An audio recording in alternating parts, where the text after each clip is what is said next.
अगर आप एक मेडिकल स्टूडेंट हैं, यानी कि अगर आपने 12वीं कक्षा फिजिक्स, केमिस्ट्री और मुख्यतः बायोलॉजी सब्जेक्ट से पास की है, तो जाहिर सी बात है आप मेडिकल से जुड़े कोर्स में ही आगे की पढ़ाई करने का विचार रखते होंगे। इसलिए आज की इस वीडियो में हम सभी 12th पास मेडिकल कोर्सेज के बारे में जानेंगे। तो चलिए बिना देरी के हम वीडियो को शुरू करते हैं। नंबर 1, बी फार्मा यानी कि बैचलर ऑफ फार्मेसी। अगर आप मेडिसिन यानी कि दवाइयों के बारे में जानने में, उसके बारे में जानकारी रखना पसंद करते हैं तो आप बी फार्मा का कोर्स कर सकते हैं। यह कोर्स 4 साल का होता है जो कि 12th पास स्टूडेंट ही कर सकते हैं। इस कोर्स में आपको दवाइयों के बारे में, उसके निर्माण के बारे में सिखाया जाता है।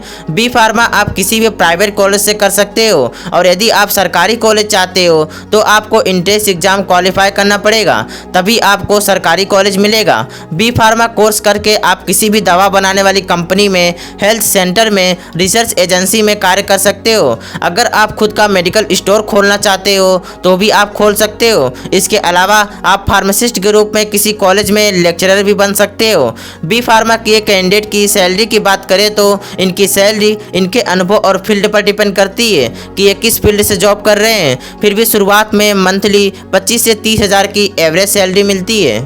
नंबर 2, बीपीटी यानी कि बैचलर ऑफ फिजियोथेरेपी। आपको बता दें वर्तमान समय में बीपीटी यानी कि फिजियोथेरेपी के स्टूडेंट के लिए जॉब के काफ़ी अवसर निकल रहे हैं। बीपीटी का कोर्स 4 साल का होता है। इस कोर्स के लिए आप किसी भी प्राइवेट या गवर्नमेंट कॉलेज का चुनाव कर सकते हो। गवर्नमेंट कॉलेज में एडमिशन के लिए आपको एंट्रेंस एग्जाम देनी पड़ती है। बीपीटी का कोर्स करने के बाद आप किसी भी hospital, clinic, nursing home, fitness centre में जॉब कर सकते हो। इसके अलावा भी आप और भी कई गवर्नमेंट सेक्टर में फिजियोथेरेपिस्ट के रूप में जॉब पा सकते हो।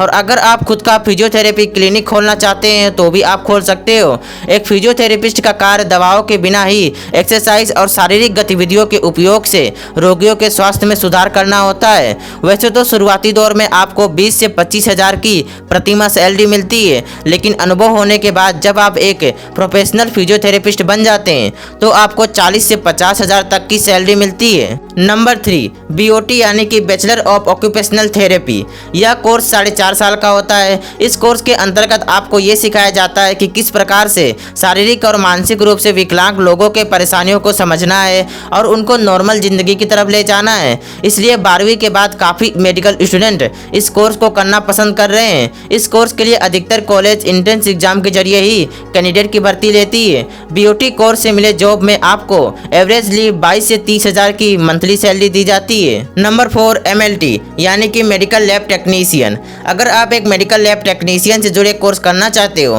तो आपको बता दें इसके अंतर्गत कई कोर्सेस होते हैं, जैसे कि certificate course in medical lab technician यानी कि CMLT। यह 6 महीने से लेकर लगभग 1 साल का लेबोरेटरी सर्टिफिकेट कोर्स होता है। Diploma in medical lab technician यानी कि DMLT, यह कोर्स 2 साल का होता है। Bachelor in medical lab technician यानी कि BMLT, यह कोर्स 3 से 4 साल का होता है। इन सभी कोर्सेज में से आप अपनी इच्छा अनुसार कोई भी कोर्स कर सकते हो। इन सभी कोर्सेज में आपको किसी बीमारी की पहचान करने के लिए उसकी जांच करना, blood typing, chemical analysis, test report तैयार करना जैसे और भी कई चीज़ों को सिखाया जाता है। इन कोर्सेज को करने के बाद आपको किसी भी मेडिकल लैब, ब्लड बैंकिंग जैसी जगहों पर जॉब मिल जाती है, जहां पर शुरुआती सैलरी तो लगभग 12 से 15 हज़ार रुपये ही हर महीने की होती है, लेकिन 3 से 5 साल के अनुभव के बाद यह सैलरी 25 से 30 हज़ार पर मंथ तक भी पहुंच जाती है। नंबर 5, BBSc यानी कि बैचलर ऑफ वेटनरी साइंस। यह कोर्स 5.5 साल का होता है। इस कोर्स को करने के बाद आप एक पशु चिकित्सक यानी कि जानवरों के डॉक्टर बन जाते हो। इस कोर्स के दौरान आपको पशुओं की बीमारी, उनके इलाज, सभी पशुओं के भावों को समझने के तरीके और भी कई चीज़ों को विस्तार से समझाया जाता है। एक पशु चिकित्सक की डिमांड दिन प्रतिदिन बढ़ती ही चली जा रही है। इसका अंदाज़ा आप इस बात से लगा सकते हो कि आज हर कोई अपने घर में कोई ना कोई पेट पाल रहा है, इसलिए वेटनरी डॉक्टर की ज़रूरत काफ़ी ज़्यादा बढ़ गई है। BBSc कोर्स करने के बाद आप animal anatomist, animal doctor, animal pathologist जैसे कई पशु चिकित्सक की पोस्ट पा सकते हो। एक वेटनरी डॉक्टर बनकर आप हर महीने के 40 से 50 हज़ार तक का आराम से कमा सकते हो। Number 6, BSc nursing. यह कोर्स महज 3 साल का होता है। इस कोर्स को करने के बाद आप किसी भी गवर्नमेंट या प्राइवेट हॉस्पिटल में, नर्सिंग होम या प्राइवेट क्लिनिक में, हेल्थ सेक्टर में जैसे कई जगहों पर जॉब कर सकते हो। क्योंकि छोटा हो या बड़ा कोई भी हॉस्पिटल हो, हर जगह नर्स की मांग रहती है। क्योंकि एक पेशेंट, फिर चाहे वह रोग से पीड़ित हो या फिर प्रेग्नेंट लेडी, सभी डॉक्टर से ज़्यादा नर्स की देखरेख में ही अपना दिन गुजारते हैं। इसलिए नर्स बनने के लिए आप में दया भाव की भावना और कम्युनिकेशन स्किल्स यानी कि बातचीत का तरीका होना चाहिए।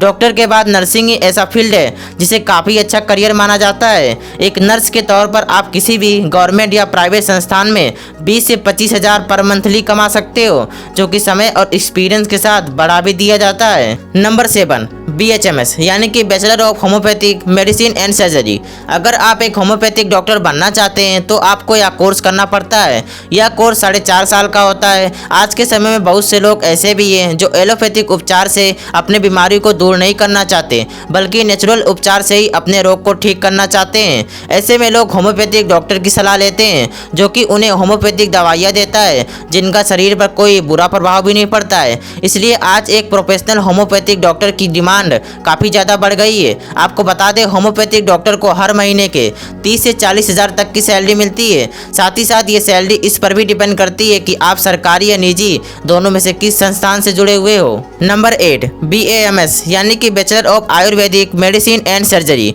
यह कोर्स 5.5 साल का होता है, जिसमें 1 साल की इंटर्नशिप भी शामिल होती है। तो यदि आप आयुर्वेदिक डॉक्टर बनना चाहते हैं तो यह कोर्स कर सकते हैं। वैसे तो यह कोर्स करने के बाद आपको बहुत से करियर ऑप्शन मिलते हैं, लेकिन अधिकतर लोग आयुर्वेदिक डॉक्टर बनना ही पसंद करते हैं।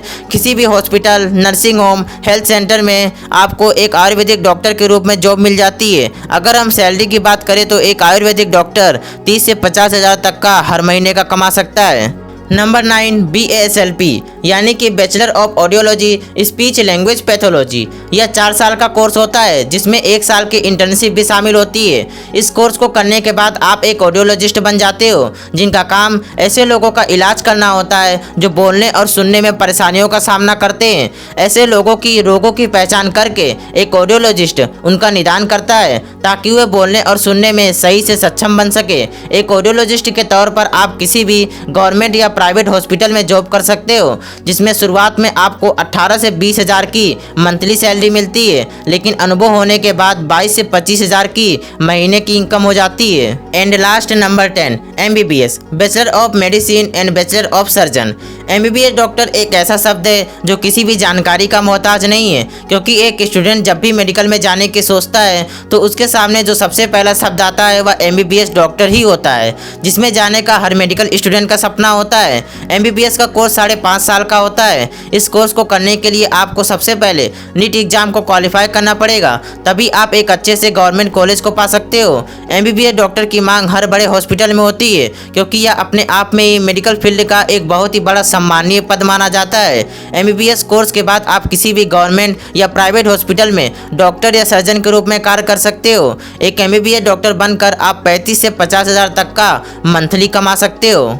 तो ये थे मेडिकल कोर्सेज जिन्हें आप 12वीं कक्षा पास करने के बाद कर सकते हो, और उसके बाद आप एक बेहतरीन जॉब से अपना करियर बना सकते हो। अगर आप सोच रहे हो कि इन सभी कोर्सेज की एज लिमिट क्या होती है, तो आपको बता दें, इन कोर्सेज की मिनिमम एज तो 17 ईयर है, लेकिन अपर एज की कोई लिमिट नहीं है। यानी कि 17 साल होने के बाद आप जितनी बार चाहो इन कोर्सेज को करके मेडिकल फील्ड में अपना करियर आजमा सकते हो। तो इसलिए आप मेहनत करते रहिए, आपको सफलता जरूर मिलेगी। और अगर आपके पास इस वीडियो से जुड़े या मेडिकल फील्ड से जुड़े कोई भी डाउट हो तो कमेंट सेक्शन में आप पूछ सकते हो, क्योंकि हम आपके हर एक कमेंट को देखने और उसका जवाब देने का पूरा प्रयास करते हैं। वीडियो इंफॉर्मेटिव लगा हो तो वीडियो को लाइक और चैनल को सब्सक्राइब जरूर कर दीजिएगा। साथ ही साथ बेल आइकन को भी प्रेस कर दीजिएगा, जिससे आने वाले नए वीडियो की नोटिफिकेशन आपको सबसे पहले मिले। तो चलिए मिलते हैं अगले किसी नए इंफॉर्मेटिव वीडियो में। तब तक के लिए ऑल द बेस्ट आपके गोल के लिए, आपके फ्यूचर के लिए।